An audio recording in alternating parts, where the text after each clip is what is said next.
Greetings! Won't you join me in being super excited for this new CPU and GPU based ray tracer for Autodesk Inventor? Yep, it's brought to you by AMD. It's called Radeon ProRender. And it's been available for quite a while, has ProRender implemented into other applications, but recently AMD have introduced this flavor of it into Autodesk Inventor. And AMD asked me to create this playlist of videos to help get people started using ProRender for Inventor, starting with this video that you're watching right now, which is a very quick how to get installed guide if you need that.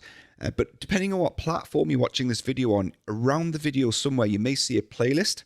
If not, linked in the description, I will link the playlist. Contained within that, there'll be 2 or 3, maybe 4 other videos which are how to get started guides. Very quick, very brief, how to use ProRender, how to create a render, how to import your models, how to apply materials, that kind of thing. Very quick and to the point video guides. Alongside that linked playlist though, is a link to the all-important free download for ProRender. So click that link, get it downloaded.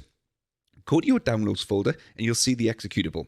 Double click the executable and then that'll load up the installation dialog box and you'll be presented with the default installation location folder, which should be C program files. You can divert that off to somewhere else if you want to, or just accept the default location.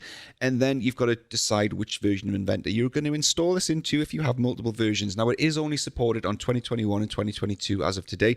It won't go previous to that, but it will go further on into the future.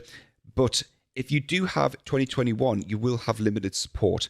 And by that, I mean there's no live link between Inventor and the Radeon ProRender viewer. So once you've exported your model from 2021 to the ProRender viewer, any changes you make to your model won't then appear and you won't see them in the render, if you know what I mean. But 2022 has full functionality and that dynamic live link back to Autodesk Inventor. But any versions of Inventor prior to 2021 will not work with the ProRender viewer. Click Next, click Install, and that's it. Wait for the installer to finish. And then we're good to go. And we're done. Once it's finished, click Finish, the only button you can click. And if you're thinking, I can't see anything, there's no icons there, does it even work? It's all fine. Everything is localized within Autodesk Inventor, so there's no icons to see. There's nothing in the Windows Start menu, so it's all done. Nothing to worry about there. That's it installed. On to the next video. Thank you very much for watching.